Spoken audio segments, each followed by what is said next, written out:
Welcome once again to the Reef Therapy Podcast. Today we're going to go around and see how everybody's tanks are doing. We're going to address some rumors that started on another podcast, and we also want to talk about some antiquated filtration that might still have some value in the hobby, most notably the Eco-Wheel that I did a video on about a month ago. Mark, Raj, how are we tonight? Oh, I'm good, man. Sorry. I don't know who you were asking first. Great. What are we drinking? Wednesdays when we're recording this is I meet up with some buddies and we go do a 4-mile run on a greenway around here, and there just happens to be a bar at the end of the greenway.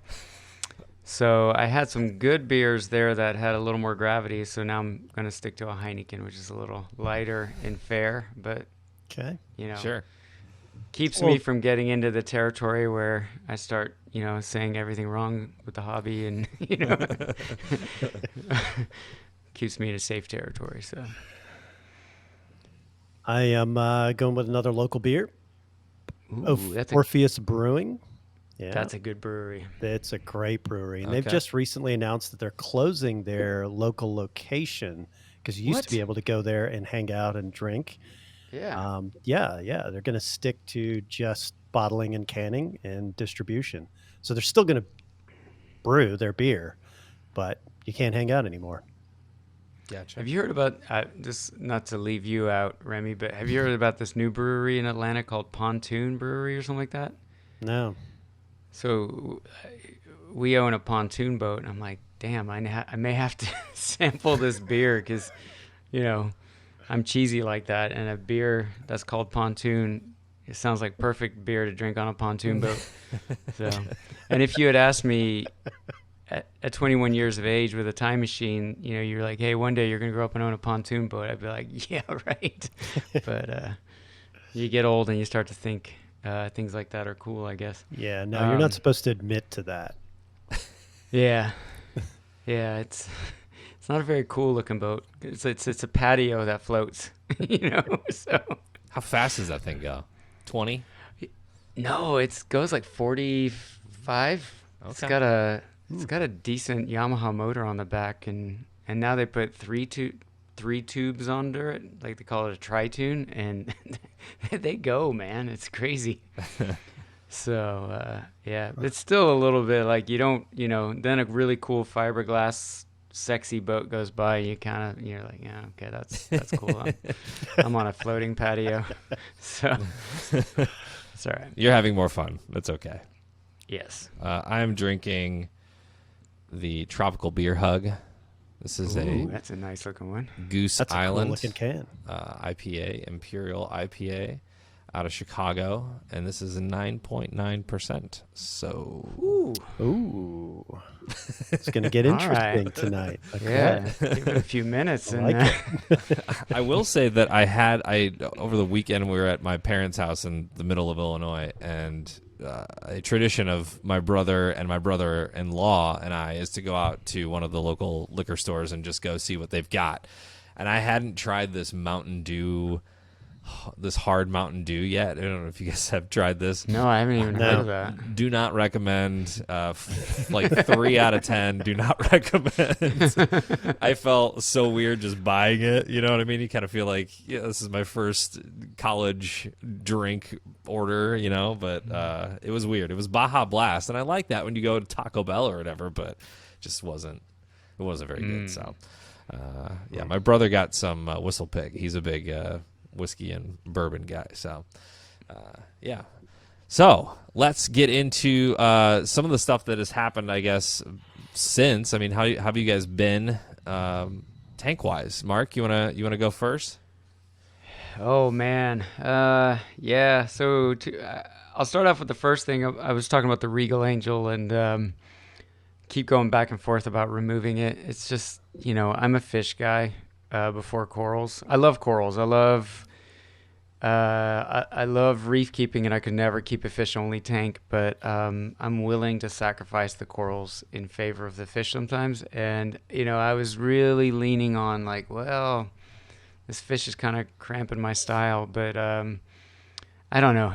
I keep going back and forth. And then I think I mentioned, I know Meckley has been talking about, well, I don't want to put words in his mouth, but, focusing more on pH, higher pH and pH stability over alkalinity.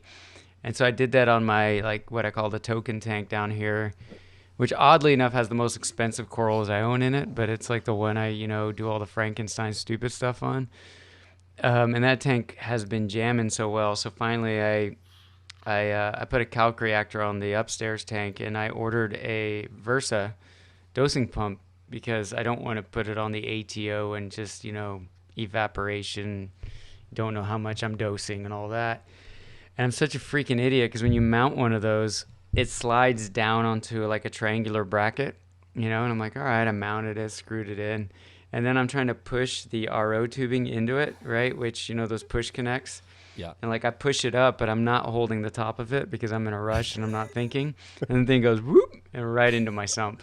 Brand new Versa dosing pump. And I was like, well, okay. So then I took it apart and, tried to rinse some stuff off with RODI and then dried it and then pulled out the wife's hair dryer. And it's still holding. It's working, but it sucks when you buy a $200 pump and it arrives and the same day you get it, you give it a swim. So so that's my story for the week is we'll see if that thing catches fire now or not.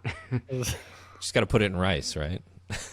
Yeah, like a cell phone. Well, at least these you can take apart, and they're pretty simple on the inside. You're like, oh, okay, it's just a little motherboard and a rotary pump in there. What do you call it? Not the stepper motor is I think what they call them, right? Yeah. So, hey, but it survived. Anyway. So. Yeah, they're not waterproof. So when I opened it up, a lot of water came out. So just FYI, they are, I don't know. I'm sure the Ecotech guys, if they're listening, they're like, they're pretty tough and all that. I'm not trying to put down their product, but it was an idiot mistake on my part. So, and I probably just ruined my warranty, right? Because I'll call them and they're like, yeah, we heard that episode. And when it stops working and I'm trying to get it fixed, they're like, yeah, you're the guy who submerged it, right? So anyway. That's my latest update. Gotcha, Raj. How's any movement on your tank? So I've got the tank put in place, and I've been thinking about what I'm going to do with it. And this is something that Jake and I actually disagreed on because I like a more natural scape to the tank. So I was always a sand guy. Have to have the sand bed, and I am going to try this one with no sand bed, going bare bottom. Ooh. Yeah, I've never done it before. Always disliked it, but I have to try something different. So that's the route I'm going to take. Nice. Okay. Yeah. Are But you now gonna I get to glue do the fun anything part. down on the bottom, or are you just putting the rock straight on the glass? No, I think I'm just going to put the rock down on there, and it's a hybrid, so it's not glass on the bottom. So I'm not worried about that breaking. Oh, okay. It is black. That's going to be kind of difficult to keep clean. So I'll have to bump up the flow and see how that goes. But that's going to be interesting for me because without that substrate, I can really crank up that flow and just let it go, see what happens. Yeah. So I'm kind of excited about that part. Not excited about cleaning that bottom. Is eventually I'm guessing, coralline's going to start growing in places where I can't get to, and yeah, so we'll see. Yeah, that's where I'm at right now. So this 10-gallon little anemone tank that I've got, I decided not to put sand in it for the first time, going bare bottom, and it's just another place for algae to grow. So Yeah. I never thought that I'd be scraping the bottom of a tank, but here we are. My big thing is because this tank is newer, I'm going through the uglies right now and tested phosphates the other day, and I think it was 0.23 or something. But this NEM is loving life, Nitrates are 0, probably because there's a little bit of hair algae. We're actually going to talk about this a little bit in, I think, an upcoming video that I'm going to do about how green hair algae isn't the worst thing. And I know that as a new hobbyist, for me, when I first got into this and I saw my first Aptasia, I was like, oh, the local fish store screwed me. They put an Aptasia on this. They knew all about it when they sold me this live rock. And it's like, nah, it's pretty tainted when you get it with whatever is on it anyway. So, but yeah, I think a lot of people freak out about different nuisance algae, and there's just so many different ways to combat them. And so I'll take people through that on that tank. But that tank is doing really, really well. And I think we might be in talks with getting me something new to set up to kind of beef up the little studio down here. So I got something to work on. We'll, tell a story with a new tank. So I'm excited about all of that. I was going to ask, I mean, I suck at nano tanks, right? I think any tank that you can throw a Tang in, like your success rate skyrockets, because Tangs are, I mean, invertebrate algae eaters are great, but you get into like a territory where you can put like a fox face or rabbit fish or a Tang in a tank, and you're like, all right, I can relax about algae a little bit more. And then it's just a matter of growing, or you're always going to have algae, but if you tweak the tank into the direction where, and that comes with maturity, right, where you're growing the kind of algae that stuff likes to eat. Like, I think that's the problem, is when you get into dinos, which is not an algae, but, or cyano, I mean, really nothing really wants to eat that, right? So you're trying to figure it out. But once you get to that, like, well, if I removed all the Tangs, this would be like green algae central. But, my question to that is, I've always sucked at nanos. And you've got a lot of smaller aquariums. You're surrounded with, like, my worst nightmare. You have multiple small tanks. Like, what? Ever thought about going like a little bigger, like something? I mean, I know there's cost involved, right, and budget and all that. Because I mean, last night I was laying in bed, and I couldn't sleep, and I actually did the math on my tank, like all the crap I bought for it. I was like, why do I do this hobby? That's why you never. That's why you never do the maths. Never. Yeah. Yeah. In that regard, nano tanks win, right? I mean, it's like, you're like, I could have a really nice hot tub, one of those ones with like waterfalls and LED lights and stuff, where it rains on you, for the same price as this Reef tank, So anyway, I guess that's my question. Is like, have you thought about like maybe consolidating, going bigger, or is nano tanks more your cup of tea? Like you enjoy like creating separate, like unique environments in each and all that? Yeah, I'm ready for a bigger tank for sure. And I think with being with Reef Builders now, I think that will become an option. When we moved from Chicago, I had a 115. And so it was fish only, right? Yeah, it was a fish only tank. It was nice sized, and unfortunately, it just when we moved in here, I had the frag tank, and it was just kind of overwhelming to get everything back online again. And we were going to have to brace the floor upstairs and all the things, because the way that the room was positioned, all of the floor joists were long ways. So we would have had to have gotten some form of reinforcement, which isn't a huge deal. I mean, we had a structural engineer come over, and he was just like, just put some plywood up here and, sister this board, and you're good. $100, thanks. But yeah, we could have done it, but I just at that time I didn't have the extra time to just get it going. So I think I sold it for some like stupid price. I think it was like $1,000 or something for it was a custom tank or a custom stand from Tank It Easy in Chicago.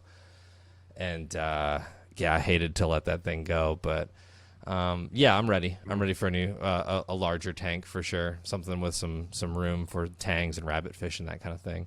But yeah, nice. the green hair algae and the all those kinds of nuisance algae are definitely a problem in the nano world, and it evens out eventually. They've got like the sea hares are great for a little bit, and those can resolve the issue.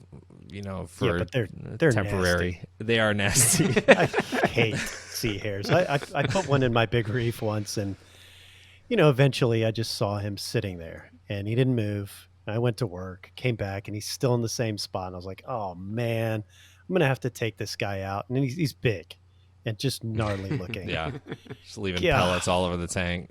Oh, it was awful. When pellets. I pulled him out, God, the stench was so bad. Ugh. It was awful. Yeah, I used to hand feed. I had one that I would hand feed. I'd pull some green hair algae from the sump, and he'd come up on the glass, and I'd hand feed him. It was kind of fun. But yeah, I'm definitely ready for something bigger for sure. But but I did have it, and I let it go, let it slip right through my hands. Oh. So, but I think it was exciting the to see what you come up with. Yeah, yeah, Yeah. I'm really It's the excited. best part. I think the first iteration is probably going to be some form of mixed reef. I just have too many interests and too many different things that I'd like to, satiate those, the SPS craving and the LPS, and, you get the scullies on the sand bed and all those, different colorful corals and things. And then, maybe as we progress, we could do some, concept tanks and things like that. But I think just a good kitchen sink, as Jake would call it, a good kitchen sink tank is good to have. So I think that's probably what that big one will end up being when the time comes. That'll be cool. So, yeah, those are the best tanks in my opinion. My favorite by far. Yeah. Yeah. What's your favorite tang? What's your go-to tang? Mine was always the coal tang. That was like my workhorse tang. 'Cause those guys just don't stop eating. Yeah, I still have one, and now it's apparently rare because of the whole Hawaiian thing, which I've heard is reopening it a little bit again. But I really liked convict tanks for a while, but then I just had one go psycho on me. I mean, straight up, like he thought he was a powder blue, and just went nuclear on the tank, and I had to get him out. And what was bad was that convicts don't really have really big scalpels on them. Like they're not ideal tang. I mean, they're not built to go pick a fight with other tangs, and you see these nature documentaries where you just see like a swarm of like 100 convict tangs invade like an algae patch, and the poor powder blue who's like ready to go to battle, like he's just overwhelmed, right? So now you have a convict tank that thinks he's a powder blue in my tank, and he's picking fights with my yellow and my coal tang, and they're like, no, they're bigger than him or her. They've got bigger scalpels on their tail. So you see this like, it's like in a prison yard, like this, this one dude's ready to pick a fight, but he's picking a fight with the wrong dudes, and he's walking around with like scars and cuts in his body. And I was like, I can't watch this, So I took him out. I put him in my refugium for a week and fed him up a bit, and then I took him to the local fish store. So I just think all acanthurus go psycho at some point in a glass box, maybe. But I'm with you. The bristle tooth tangs, the coals, the Tamini. What's the gray one with the yellow orangey fins? Tamini, the Tomini tang. I mean, they just seem to, if they get into a scrap, they forget about it like 5 minutes later. Like they're just like, all right, they're super chill. Yeah. They're super chill, and they just eat algae, graze on it all day long. It's the perfect utility tang. Do you have to train your tanks to do that? Because I've got a Tomini tang that doesn't do that. Really? It's the coal tang. The coal tang behaves. Gotcha. Yeah. Tomini's like the bastard child of the bristletoothed. Yeah. No, I've had mine in the frag tank for 3 years maybe, and hasn't grown too much, and just a great fish, model citizen in the tank. And we had a coal tang in the fish only tank, and that was my wife's favorite, and so that's her request whenever we get a new larger tank. So I think I'm gonna compromise with her and maybe get the whitetail, because I think that one's pretty cool. The premium price for a tail that is white. Yeah, they're crazy expensive. I mean, not conspiculatas expensive, but it's just like, wait, how much for that tang? Well, just tangs in general have gone up. I mean, everything's gone up, but like some of the fish, just looking, it's been so long since I've shopped for this, for fish, and now looking at the pricing on stuff, I'm blown away. Yeah. Things that we used to get for we took it for granted, right? So speaking of Hawaii, the yellow tangs, everywhere. It was a dime a dozen, and now you can't get them. And Hawaii hasn't opened back up yet. There's rumors, but nothing confirmed. So you have very limited options there. And Biota's they've got their tank raised yellow tangs, which are a great option. But other than that, what do you do? Yeah, it's so crazy having been to Doug's Reef several weeks ago, and they had it was a very I showed it for just a little bit, because we were like showing so many tanks in that video, but his son has a tank, and they have a Biota yellow tang, and they're not totally there with color yet. And they just got one in at my local fish store that's, from Hawaii and was wild caught. And the scales and the skin is just so buttery, and the color is just unbelievable after you've seen some of those. And I know that through feeding and things, you can yellow those guys up a little bit more, but man, there's nothing like those tangs that are straight from Hawaii. And I've got to say, I would imagine a dive is pretty vibrant right now off Hawaii. Just given that they haven't exported or they haven't shipped in a while or caught in a while. I mean, it's got to be pretty crazy just to go on a dive there. Yeah, I'm grateful for the biota option, and I would, always prefer to choose captive bred, but I think, Jake was a little more opinionated about this, and I was like, well, it's tough to get into the business of, I think, breeding tangs and creating a market and supplying enough to meet the demand. But you got to go into it with the expectations that you're not going to get like the most perfect wild caught looking tangs, right? I mean, like the one upstairs is missing a scalpel on one side. It's just, it's the way he was born, and then the one in my basement has like lateral line looking disease, but he just came that way, and I've been feeding him all kinds of nutritious goodies, and I don't know. I mean, they're still great cleanup crew fish, and they're pretty, but yeah, I went to Hawaii 2 years in a row, last year and the year before, and you hop in with your kids and you go snorkel, and you see like these big, fat, beefy yellow tangs the size of dinner plates, and you're like, oh man, I remember when they looked like that, Yeah. And then it's weird because you see other tangs that are for sale in our hobby, like Dusamarais, and they look like something you want to throw on your grill, but it's like too big for your Weber grill. Like it's, they're like that fat, and you're like, dude, why do we keep those in tanks? Yeah. I mean, they make the Naso tangs look like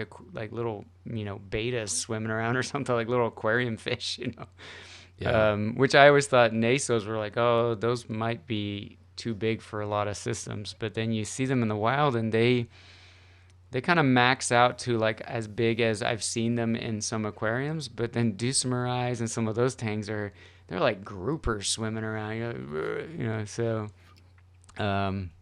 Yeah, I don't know. It's but I love the coal tang. I hope they either captive breed them or they start collecting them again, because super utilitarian fish, and I think they're pretty in a subtle way. So Yeah. They are. They're cool. Yeah. Definitely not dogging on biota at all. No. I actually have I have a golden assessor basslet. It's my favorite fish. I love that thing so much, and they're captive breeding a lot of those basslet species, and they've got some really, really cool and colorful fish. I mean, if you're looking for like what I have, some nano tanks and smaller fish that stay small that are still colorful, many different basslets you can look at for color, but you can spend a lot of money too on those. Yeah, see, I never really got that opportunity. I had one small, I guess it was a nano tank in my office, and I did not do well with that because I just had a really, really difficult time. I wanted so many things, and there's only so much you could fit in there. And I failed miserably. I mean, the tank was cool, but I always wanted to put more in there and just trying to cram more stuff. I had to get rid of it. It was killing me. It was killing me that I couldn't do what I wanted to do. Yeah, I feel that. I've Kenya Tree taking over the frag tank right now. So that is the worst coral ever. That was like one of the first corals I got when I joined the local reef club here. Yep. And a friend of mine, Jamie Plattis, giving him a little shout out, he gave me my first frag of that Kenya Tree, and I thought it was the coolest thing ever. And I put it dead center in my 10-foot reef, right? I was like, this is awesome. I got a free coral. This is going to be amazing. Branches it took over. Off. Oh my God. Any type of current, I stuck my hand in there, it would pop off a little baby and it would start another one. I mean, it's all over the place. Yeah, and it's not easy to get off a rock either. Once the little arm is attached, Yeah. it's there. Yeah. But same thing for me. I got one of my first frags was a Kenya tree, and I was like, this thing is awesome. Put it again in the center of the tank. Yep. I don't know. It actually looked like the tree of life at Disney World. So that's why I liked it so much, I guess. So do you have any weedy corals that are like a guilty pleasure where you're like, I know I shouldn't keep this, but Oh, dude, I mean- GSP is my jam. Yeah. I love GSP. That was just always a cool coral for me. I always have xenia growing somewhere in my Yes. house. I mean, it's just the pom-pom xenia pulsating. I Yep. mean, I just like, I know it's bad, but it's actually, I find it fairly easy to remove. You know, you can just kind of scrape it off and siphon it out, and yeah, it'll come back, but that's sort of like the goal, right? It's like it's like a plant in your yard that you hack down, and then it comes back, and you hack it down, and I don't know. Yeah, I love tried xenia. doing an island of xenia. So it wasn't touching any other rock. It was just an island. But then it got smart and it kind of extended out and touched a neighboring rock and started growing there. But yeah, anything that moves, Yeah. I love corals that move. Yeah. Is it Julian that has the refugium with a bunch of xenia in it? Oh, I don't know. That's an old tank or an This old is- video. I might have seen something too, just in an article or something about how, back in the refugium days, where people were keeping straight up xenia and corals in their refugium Yeah. and not just macroalgae like more of the trend is today. Right. But they are good, nutrient suckers still. So We should go visit. Just go crash his place. We'll be down in Florida in a few months. Just show up. Yeah, he'd love that. Oh, I'd love He to would- see he his would tank totally in love person. Because his tank's my jam. Like, it's... Yeah.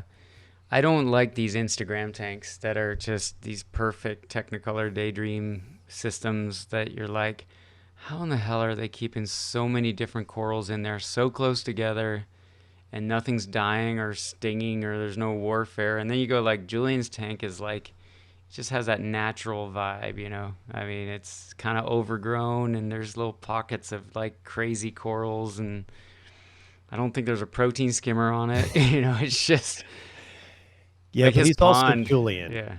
Yeah. He can do things that we can't do.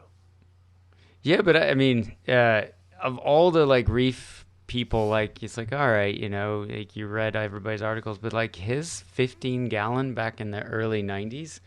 Because I was a kid going into the local fish stores here. I lived here in Atlanta as a kid, and it's like wet dry filters and blah blah blah, and it's gonna cost you $1,000. And I was like, like a kid with like a $40 a month allowance, keeping some freshwater tanks. I'm like, I'm never gonna do this.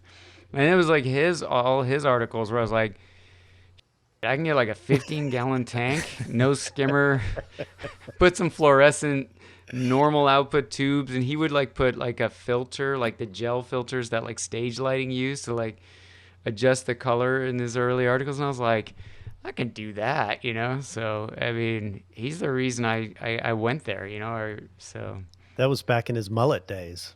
yeah, the mullet Yeah. and the VHS tape that he would sell in Fama. I ordered that VHS tape, man. I'd love to watch that again. I don't even have a VHS. Do you have a player. VCR? No, but it would just be so fun to like, even just, I bet the music in that video would be amazing, like early, or no, that's like late 80s music, it'd be Yeah. like some hair band, I wonder how Studio. how much VCRs are these days. It's probably some sort of vintage, like super expensive piece of equipment now. I've got a couple. I think they're Do like you? 25, $30. I actually, I forget where I got one. I think so I used to work at State Farm Insurance, and I was in the creative services department. They were getting rid of a whole bunch of VCRs, and I was like, I don't know, I might need this someday. That's how I edited video back when I first started. You set up two VCRs next to each other, and you play on one and you record on the other, and sort of that's how like making a mix audio tape where you exactly. Yep, that's exactly how I did it. But yeah, I think so. Next time we see each other, I'll put it in my carry-on, and you can watch it. TSA is going to love that. Yeah. What the hell is this? It's a bomb. Yeah, I have a These couple parts of VHS tapes that I've thought about sending off to one of those places that converts them to digital.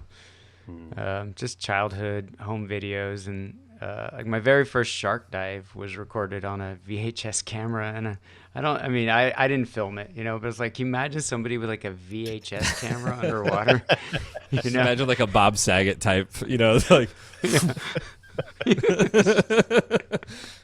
I actually have one of those too. I have a lot of vintage video equipment apparently, so I don't know if it still works, but I bought that from an old. It was a TV studio here in St. Louis that was getting rid of all their old stuff, and I think I got it for like $20 or something. I was like, this would be a great movie prop at some point, Oh. But now you've got so many different apps that can mimic that look of. The early 90s, early 90s like VHS. So Yeah, but it's not the same. I know. You need the tracking thing to go, Yeah. We digress as we do. I wanted to get back on track here a little bit.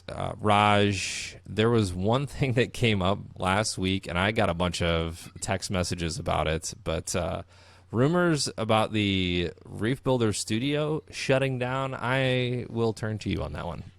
Yeah, that was crazy. I got just a couple of text messages about that, and yeah, it's not closing down. I mean, there's staff there taking care of it. It's doing well. We've got a video that's going to be coming out from that from the studio shortly.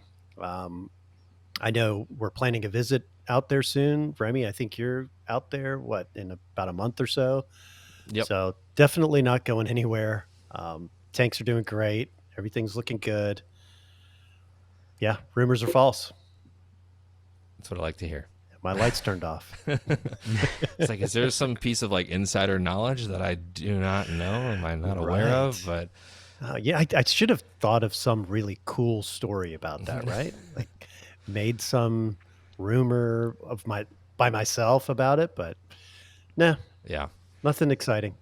It's a shame that we're not all geographically in the same location, because I think I brought this up at Reef Stock. It'd be cool to do like like those community gardens where everybody has a little plot of land and they all like garden together. Like we could all have like reef tanks in one building, and then we could shame the guy that has like the cyano outbreak, Well, we could do that now. Yeah, as our tank builds progress, and that's true. It doesn't have to be shame in the each other. same location, right? Yeah. it's a unique. It's a unique. I feel like if the cost wasn't so high, that's actually a really unique idea. In that same neighborhood that I mentioned last time, Soulard, which is the hipster neighborhood, there's literally chickens running around that neighborhood.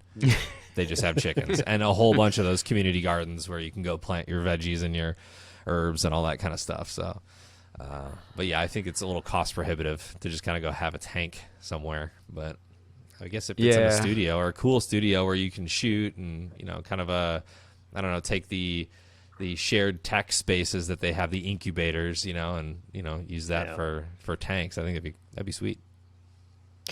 it'd be bad for somebody like me because I'm so lazy in with doing the maintenance part that if I have to go somewhere else now to go do it, it's going to be bad. I am losing that competition every time.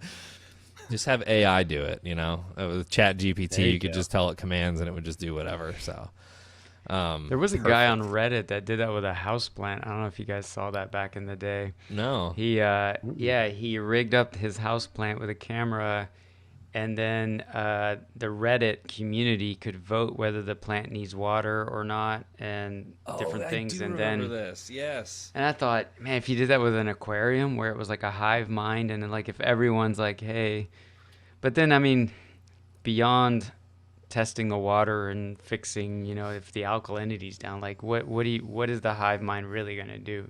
It's we're all gonna decide that it needs to top off because the salinity's high. I mean, like that's kind of boring. Yeah. So but yeah, I don't know. That's kind of one of those social experiments, right? Where like if you water it too much, you'll drown it. If you don't water it enough, it dies. Yeah. Yeah. Yeah. That's And interesting. if the collective mindset is a good mindset, right? It's like there's always a guy that's like, screw it, let's kill it, you know. But Yeah. if 100 of them are like, no, it's got enough water, you know, it's kind of a nice restoration in the faith of humanity. It's like, oh, okay, like as a collective, we're all pretty good. It'd be an interesting experiment to see what people would do. Yeah. You know, would there be enough people that let it thrive or do what's needed to make it thrive versus the ones that are like, screw these guys, let's kill their coral.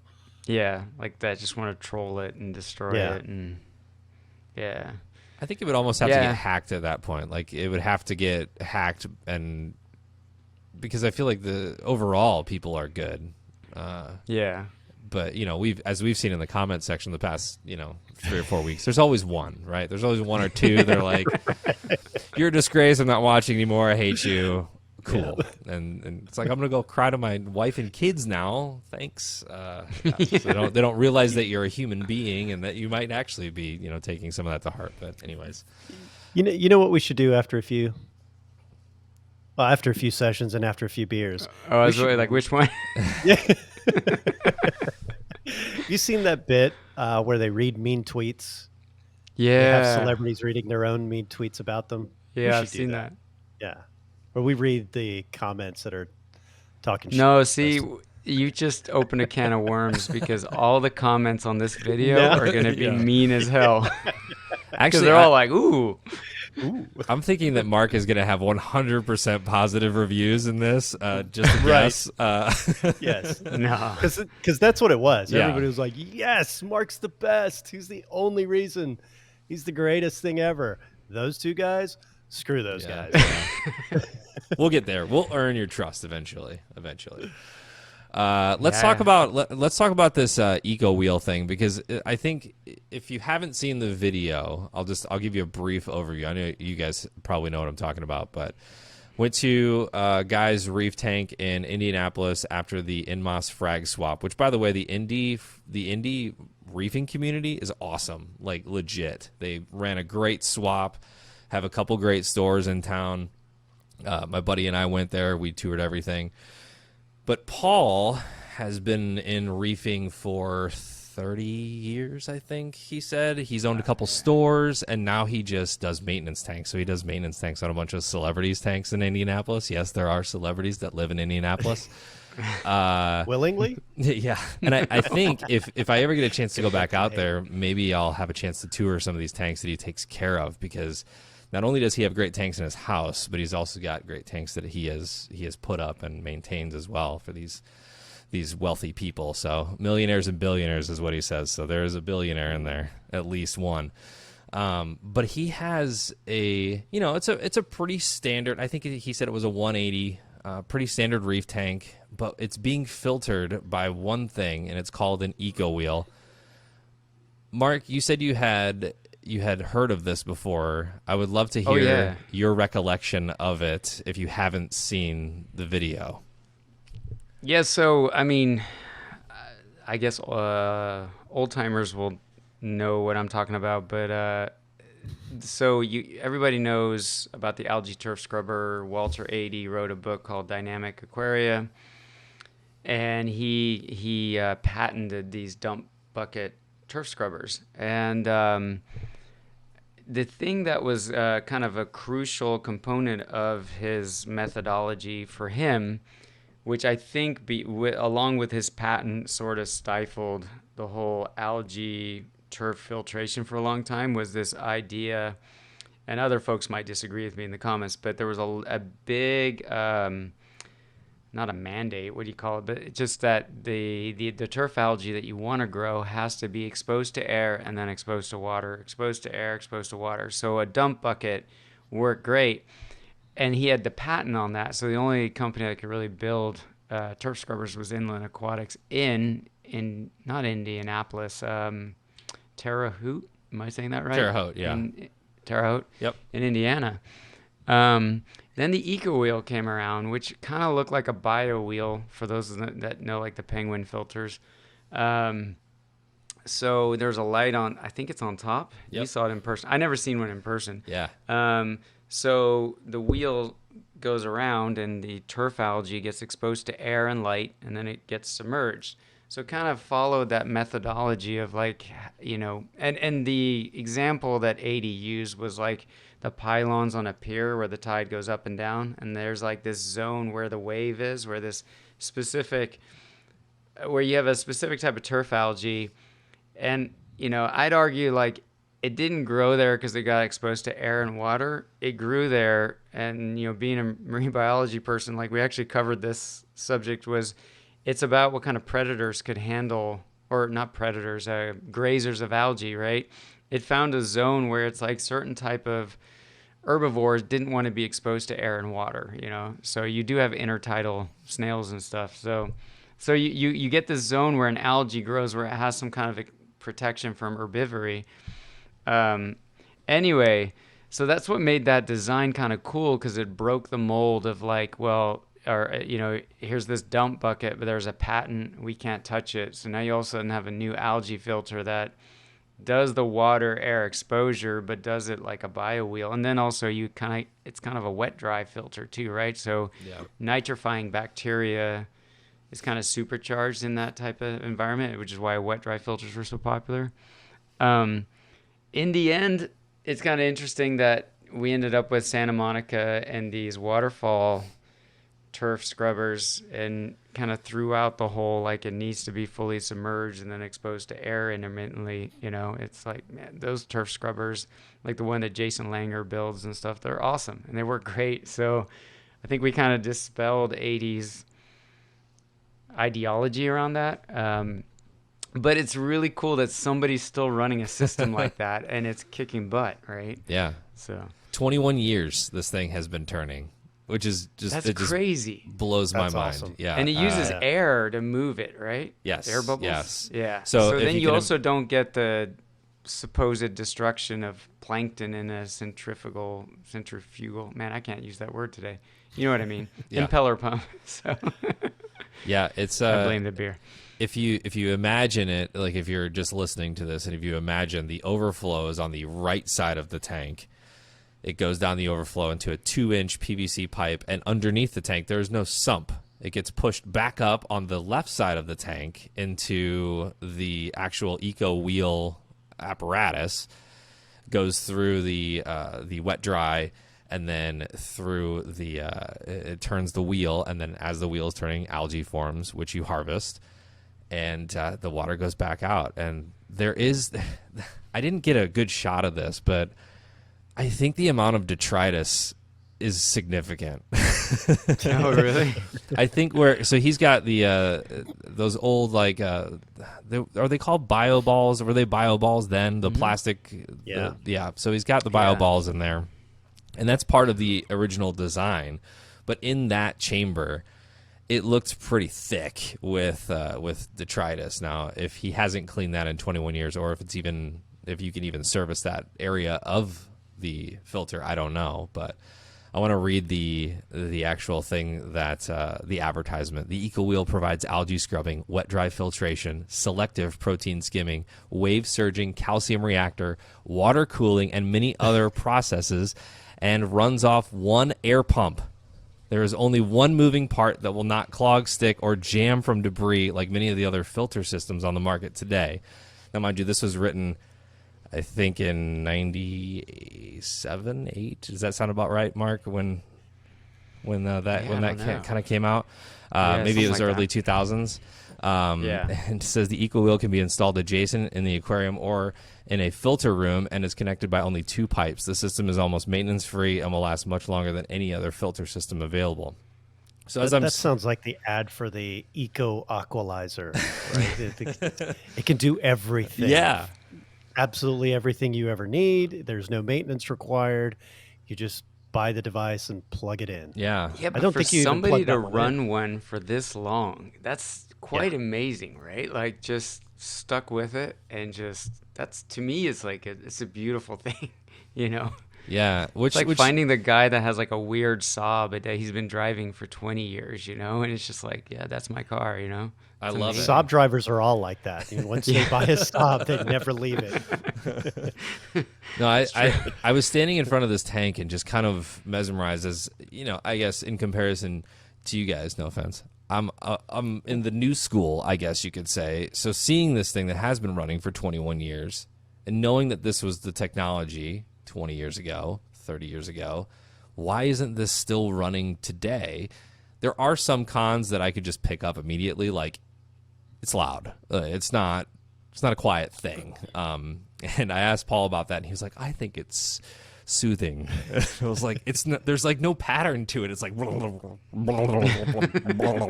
like a toilet flushing. yeah. And the thing is like when the algae builds up on the paddles, it slows down. So now it's like, it's a different pattern. It's not like white noise in the background. Although I guess if he's used to it, whatever. It did say that you could put that into a fish room or a filter room to get that out of the way. So that might be an option. But I think the other thing was it was a little cost prohibitive. It was $2,100. Yeah, it was pricey for its time. For its time, yeah. But I mean, $2,100 now, it's not bad, especially if it's Yeah. going to last you 2 decades. True. Right? That's a drop in the bucket. Yeah. And I But mean, I think there's iterations of that now, right? I mean, not totally, because we don't want that detritus, so we have that pre-filtration. Yeah. But you have the turf scrubber devices out there now, so I think it did survive to a certain extent. yeah. Yeah, I mean, and honestly, when we talked about Julian's tank without a skimmer and all that. I think if you're the patient type of person that, doesn't scream when the first little patch of turf algae shows up and you just kind of let things settle in over time. I mean, the turf scrubbers of today, you could do the same thing that he did, right? You could set up one of these waterfall turf scrubbers and run a system off of that, do water changes, run a little carbon, and you'd have a great tank. I mean, my question with the Eco-Wheel, and I'd never seen one in person, is it just looks like cleaning the turf algae would be tricky on something like that. Whereas like the dump bucket, you can remove a couple of little clips that hold the screen in place and then take it to your sink and scrape it. Similar to what you do with these waterfall ones, right? It just slides out, you take it to your sink, and you use like an ice scraper or something to get it all off. But like on a wheel, like how do you do that? Does he swap the wheels, or does he actually clean the wheel? He does clean the wheel. He said that maintenance takes about an hour, which is not awesome. He uses a putty knife and goes in, and he'll take every other paddle. So he'll only do half of the algae at a time, is what he says. So now this guy also does maintenance for a living. So if it takes him an hour, it's probably a little arduous to get in there and do that. But he says he gets a decent amount of algae out of there every single time he does harvest. So, and I think he said he does it every 2 weeks. I think it's bi-weekly. I mean, every 2 weeks is not bad. That's a pretty good schedule. Yeah. Right? Yeah. For maintenance. Yeah. Yeah. So did you ask him like why he kept it running for so long? Because you showcase some of his other aquariums which are using more familiar filtration. Yeah. So the question for me was, well, if you're suddenly running a tank over here that's doing a different setup, what was the motivation to keep the system going? Was it just it was jiving and things were growing and he was like, I'm not going to mess with a good thing, or what was it? I think it was a mixture of a lot of things, but I want to say the main reason is because when that tank was set up, he was probably one of the only guys that actually had one of these things. I don't know how well it sold in the aquarium hobby, but he also knew the guy. He knew, I forget his name now off the top of my head, but he knew the inventor. They were friends. They both worked at Purdue, I believe. So they were, or at least he did maintenance on his tanks or something to that extent. They were both in the community. But yeah, you're right. I mean, his basement tank has a typical sump, Red Sea. Why am I drawing a blank on the filter roller and skimmer? He actually was running bio pellets. Yeah. Oh, He was running that on a brand new tank, which I thought was weird because there was nothing in it. And I know that that can be pretty that can be pretty harsh on an environment when you're running as much as he was. But again, I didn't question it. He's been doing this. Everybody's got their own methods, right? Yeah. But yeah, everything else was pretty traditional. And I think the other reason is that, and he may have purchased more of these, but the inventor sold the idea to China. So eventually these weren't being used for the aquarium industry anymore. They were being used to purify water in villages, all based off of solar energy. So they were a low energy option to purify water in these villages. Because one thing that I learned during this trip was that China doesn't really have a lot of great infrastructure when it comes to water purification, because a lot of the villages outside of the major cities don't have any of that. So I don't know how much that was worth to him. I would imagine it's probably somewhere in the millions, but that's where that technology is being used now to some degree. So maybe he just couldn't get his hands on another one, which is totally possible. That's Yeah, it was funny. an interesting setup. I mean, when I saw your video, I was like, holy crap. Like, I remember the ads for it, right? So in Fama magazine, I was like, wow, like to see one still running in the era of video, right? I mean, there were on the forums in the early 2000s, Reef Central, there were a couple of dudes running them, but you'd get like the low quality Nikon Coolpix picture of it. There were no videos, there was no, and you're like, okay, you didn't see anything operating. So to see one like fully functioning and then see it on YouTube with like all the quality video and, you do a stellar job of, documenting it and talking to the guy, I was like, wow, Hey, this is wild. he caught Sasquatch. I mean, you finally got a Yeah. clear video of him. I will say that Yeah. if you are listening to this or watching this and you're running something crazy like that, like let us know. I'd love to come see that and see how successful that's been for you. I It would just love got to me. see like a 20-year-old tank with like a Inland Aquatics Indiana turf scrubber, like something that's just been running in somebody's house. That would Yeah. be awesome. Yeah, because you're gonna get the OG Yeah. reefer there, who's been in this thing forever and has tried every new gadget along the way, and somehow, some way, stuck to whatever that was that worked for them in 1995 or '6 or whatever it was. So. I But it don't got think me. we've been. I mean, shoot, Raj is gonna disagree with me because he makes really badass filters. But like, I don't know how much progress we've made other than lighting. I mean, it's like, well, not early '90s. Let's say like early 2000s. I don't know. You'd be surprised. There've been a lot of developments, but it's funny because the market's so cyclical, right? Yeah. So all of a sudden, right now, refugiums are out, and then next year, refugiums are going to be back in. It's really, really interesting to see how people's perceptions on these things change, and Yeah. it's That's true. never consistent. But technological advancements on everything they've become smaller. It's not leaps anymore; they're small steps, and then every once in a while, somebody comes out with something that's just totally different and kind of that is that next leap, and then we kind of stick around and we're stuck there. I think we're going to see more of that advancement on the breeding side rather than on the Yeah. life support side, right?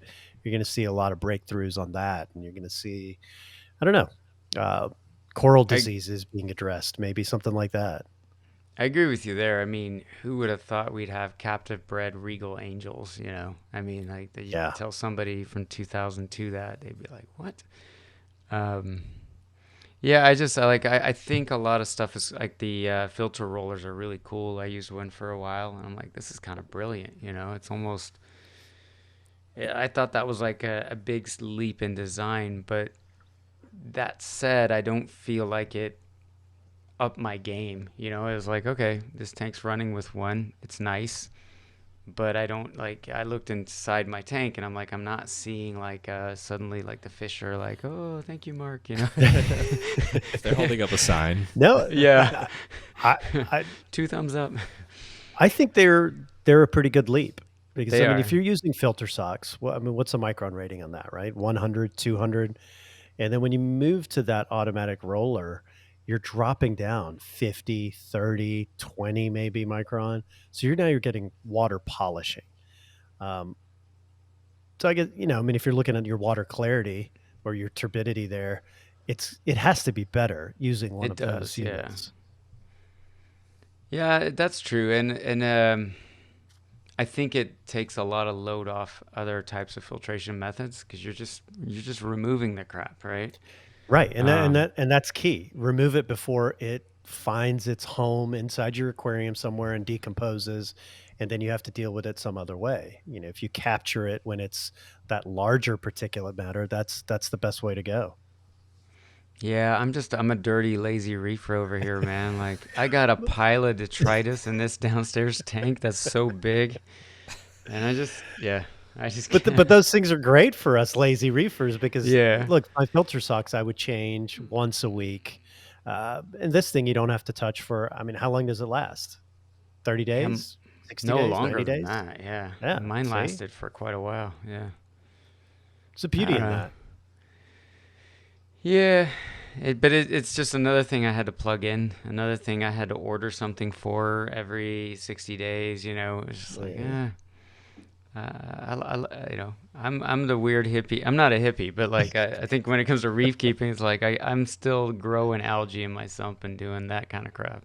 So and Jake and I disagreed with that a lot. But I mean, this was like we were talking about Julian. Like I love that tank, right? It's just that's how I do things. It's just I still have that romanticized idea of creating like a biosphere, which we all know biosphere was not a massive failure. We learned a lot from it, but didn't work out, right? Like humans couldn't live in it, and the CO2 went through the roof, and then bugs took over, and all kinds. The I think the reef inside the biosphere went totally acidic, and but I always like even the Walter 80 books, like just like this idea of creating like an ecosystem or a microcosm. Remember those NASA spheres you put on your desk with like little shrimp Yeah. inside? Yep. Yep. Yeah, I'm always obsessed with that a little bit. It's a pipe dream, I'm sure.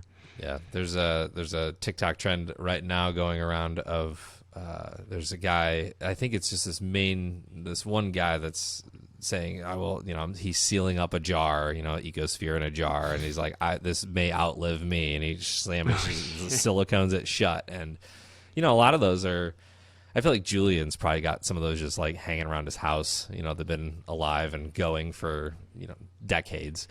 But it is kind of the dream to have the whole thing kind of run itself naturally. But at that point, you're Yeah. playing God, and can we? We try. We certainly do. I wanted to ask before we wrap up tonight, is there any old technology or old filtration that you are still using or that you would be interested in using again? For me, my first reef tank had an under gravel filter on it. Ooh. I don't know that I would want to use that again. But it was an interesting thought process, right? I mean, you really have to kind of destroy the entire substrate if you want to get under there and clean it. But that's just kind of the way I did it. And it seemed to work at the time, at least until I took the tank down. So I also didn't have a ton of coral in that tank, but I mean, that was one of the methods of filtration. And I think that there was a resurgence with not the the plate under gravel filter. There's the snake looking one. Do you remember that one? Oh, no. It was just like it was the same kind of concept, but instead of a whole like platform that everything sat on, like the substrate sat on, it was just like a worm, like a pipe that kind of zigzagged underneath the sand bed. Still the same amount of pain to clean around and all that, and you didn't really get the desired effect, but it just had me thinking about my first reef tank and having an under gravel filter, because that's what I saw in the fish store. Every single one of their freshwater tanks had one of those in it, and I was like, oh, well, this applies to saltwater, obviously, so I used it. Yeah. So when I got my first reef tank, I had the little Eco-Wheel filter on the back of it because that's what my local fish store sold me, and I didn't quite get it. So I would, when the wheel would stop turning, and it was supposed to stop turning or supposed to get slow because that's when bacteria has colonized it and now it's actually doing its thing. I looked at it and I was like, oh, wow, it needs to be replaced. So I'd toss it, and put the new one in. And Just throw out completely all that defeating the nitrifying purpose. bacteria. Yes, right. That's awesome. Is that Marine So Land? that was my journey. Did Marine Land make those? Is that who that was? I know you said Penguin earlier, but I think that was just the character on the front of the box, wasn't it? No, mine was a Was it- Marineland. Yeah. Okay. Yeah. Gotcha. Yeah, I I had mean, a- those hang on the back filters are still they still apply today. You know, I know that there's, especially in the nano pico world, it's a good way to get a little bit of flow. And if you want to put some media in there, it's a good place. Yeah, to they put make it. a good CChem. I think it might be a rebadged CJ or something like that, but it's got Tidal. surface skimming. Yeah, the Tidal. Yeah. That thing's great. Yeah. That's a good unit. You made me laugh, Raj, because my first tank, my sister would help me with it because I was pretty little, and whenever the tank water got cloudy, which was the bacterial bloom, like she'd take it, drain it, put it in the bathtub, put hot water through it, and like rinse it all with like chlorinated water, and then put it back together. And then like 3 days later, it get cloudy again, and she'd be like, "Oh, it's time to clean it." It's just like, obviously that was a mess. So I've been as one old thing. One thing that was demonized was crushed coral. It's a nutrient sink, nitrate factory, blah blah blah. I've been using Reborn, Julian's calcium reactor media, as my substrate. And I just think the whole like sugar size sand crap, like screw that noise. I just no. And unless you like cyano, the great thing about Reborn media and crushed coral in general is that it really is just like little pieces of live rock on the bottom of your tank. And your coal tang, for example, your bristletooth tangs, they graze the hell out of it. And it becomes a substrate that will grow coralline and some turf algae, right? But like your tangs can graze it. So I've been having huge success in tanks where I don't want to go bare bottom doing crushed coral. Would I do it if I was going for like the most nutrient poor? I don't know when I'd ever go nutrient poor. Like even with an SPS tank, I don't know. I think the whole phosphate nitrate chasing thing is kind of silly. I agree with Richard Ross on that wholeheartedly. And it was 80 like 20 years ago. That was like, I've got a poster back there of the 2000 Magna, in the year 2000. And 80 was like, yeah, here's some pictures of these guys. And they put a big net around a reef so that no herbivores could get in. And guess what? The algae took over the reef, and it was like, this is a wild coral reef in Fiji or whatever. Anyway, so I lost my train of thought there for a second, but I think crushed coral is better than the sugar size sand. I think it's like if you need to vacuum it every once in a while because you just feel like it's getting kind of nappy, it's easy to do that versus sugar size sand. Like you siphon up half your sand bed when you do. So that would be something old school that I guess is still or has made a comeback in my scope. And then airstone skimmers are pretty badass when you see one in person that's actually maintained well. Oh yeah, those have always been badass.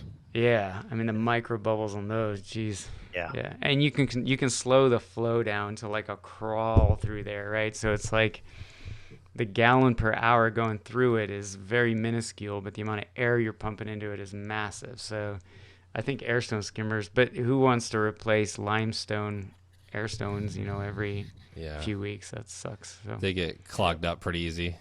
Yep. Yeah. But to be able to isolate the water flow and the air going in, right? To be able to control those separately is pretty great. Whereas, most of our designs these days, they're tied together. It's if you look at like our needle wheel pumps, you can spin them up or down if they're DC pumps, right? And you've got a little controller on them.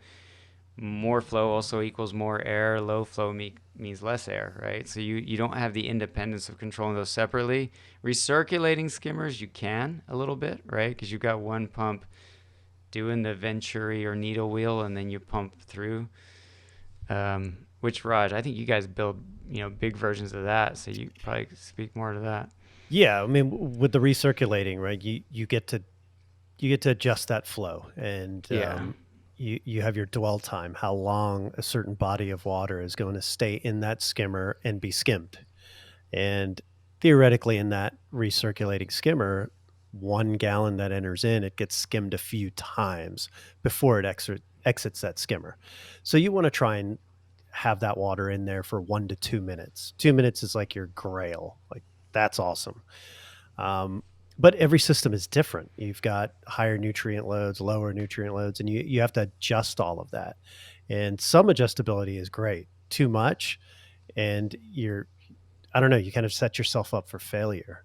Yeah. It seems like. I mean, I know for me, but this was back in my audio days, when the more options I had to screw with my audio settings, the worse my sound tended to get, because I would just never be satisfied. I would always be adjusting something. Yeah, that's true. Like analysis paralysis, right? Like you Yeah, just have right. too many levers to pull. You're like, oh. Yeah. So So the old school thing for me, back again to refugiums, I've always loved them. There's always something magical about it, and it's bringing that natural aspect back into the aquarium, and not just the filtration aspect, but it just gives the microfauna a place, undisturbed place where they can multiply and then make it back into your display tank. And I just yeah, always love that, and I'd love to see those come back and make a big comeback where everybody starts using those again. I just always thought the tanks that were run off of refugiums were just a little bit better. Yeah.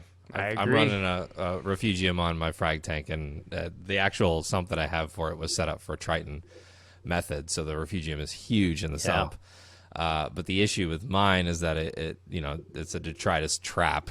So I feel like if you can do both of those things, where you can get the ecosystem for the microfauna, because it is cool to like pop your head in there, because the water is pretty calm usually, and you can see all the Yep. pods swimming around and everything.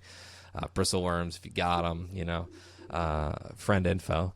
That's really cool, and I think that it is a good place for that kind of thing to be undisturbed. So, but yeah, I right now I think Aptasia has taken over mine, so undisturbed. yeah, it's a good place to know like what kind of creepy crawlies are living in your tank, because Yeah. you're like, I don't have any bubble algae, and then you go look in your refugium, like, oh, I do. It's just something's keeping it in check. Yeah, different place. That was my overflow. I had Aptasia in my overflow, Yeah. nowhere else in the tank. So I knew it was in there, but something was eating them. Yeah. Yeah. Well, I don't want to take any more of you guys' time up tonight. Do you guys have anything else you want to add before we part ways this week? No, I'd love to hear if anybody else has dropped a Versa in their sump, and if it's still running a year later. So I'd love to hear some people talk some shit about Mark. That'd be great. yeah, Let him have it with that couch again. yeah, that's an ugly That's right. couch, right? Stupid couch. It's the only one that fit that nook that I could find. You see how like there's two walls, like there's Yeah. I can't work my finger with the camera, but yeah, you know what I'm talking about. Yeah. So Well, if you have not seen the video of the Eco-Wheel, it's up on the Reef Builders YouTube page. I wrote an article about it on reefbuilders.com, so you can actually read a little bit more in depth. I actually included pictures of the original brochure. Paul had 2 of them. He's like, you can have one if you want one. I was like, I'm not going to take this relic from you. Yeah. Keep it. I'll just take pictures of it. Like, I'm good. So there's some pictures of that original like brochure that he had too. He keeps everything. I think he's an engineer of some sort. I forget what kind of engineer he is. I think maybe mechanical, but he keeps everything. He keeps notes on everything. He's very meticulous. So he's a good contact to have over there. So it was definitely a pleasure. If you haven't checked out the video, he's got an awesome cichlid tank too in his courtyard, because he has a courtyard. Of course. Somebody in Indiana has a inland aquatics turf scrubber still running. I'd love to hear in the comments or something. I mean, I've got one in my closet. I like, part of me wants to set it up with LED lights and do like a modern version of it. But the salt spray on that thing is terrible. I mean, it's a dump bucket, right? It's like somebody pouring a 5-gallon bucket in your tank every 30 seconds. I mean, think about the salt spray. Set it up. We need I to think see at this least, thing. if nothing else, We need to see I it would in love to action. see some pictures of it. I think that would be really cool. We could Maybe do I'll pull Yes. it out for the next one and do. I mean, it's just badly. I don't want to insult anybody, but it's just like somebody glued some pieces of acrylic together, and it's not great. It's not. Yeah. Yeah, that wasn't insulting at all. You're Mark, good. did you say that 80 had a book? Yeah. I got 2 copies. You want me to grab them real quick? Yeah, I'd love to see it. I mean, and Yeah. I know that's, plugging books on this podcast is always a good thing. If you want to add an algae book to your collection. Yeah, I think this Yeah, is it the does. 3rd edition. It's pretty crazy. But yeah, I mean, it is a college textbook, and it goes pretty deep. But I mean, if you're kind of a like a geek that wants to have a like, oh, I want to pretend my tank is a self-sustaining ecosystem, like this is the guy, right? He worked for the Smithsonian. Anyway, it was interesting. Like I was really into sailboats for a while, and I was like, would watch these stupid YouTube videos about old sailboats that were for sale for like a good price. And so when he quit doing all this, he like set up like a Jacques Cousteau, like remember he had Calypso, that big boat. 80 like built this sailboat and went like up to the North Pole or whatever with it. And I'm just watching like a random sailboat video, and it was like his boat, it was all decked out. Like, what was that movie with Bill Murray? The Life Aquatic. Did you ever watch that? Yeah. So I really wanted to buy Walter 80's sailboat. Like it just was straight up like you had to wear like a red, beanie on your head, and Have to wear the red cap. so. But it's very interesting, and if you're interested in algae turf scrubbers and all that, I think we learned a lot since then. Because they were like, oh, you don't need to add calcium, you don't need to run anything, and I think we've all learned that. It's good to run carbon when you run algae, because it does yellow the water. I think we've all learned that, lots of microfauna survives impeller pumps just fine. They use these weird, like, scroll pumps. It's just an interesting moment in time. I don't know. I'd highly recommend it. Okay. Yeah, I recently ordered the Coral Finder 2022 Russell that's a good Kelly. one. Yeah. So that should be here in a month or whenever it gets shipped over. But yeah, I'm looking forward to that. So yeah, if any book recommendations, you can leave those in the comment section as well.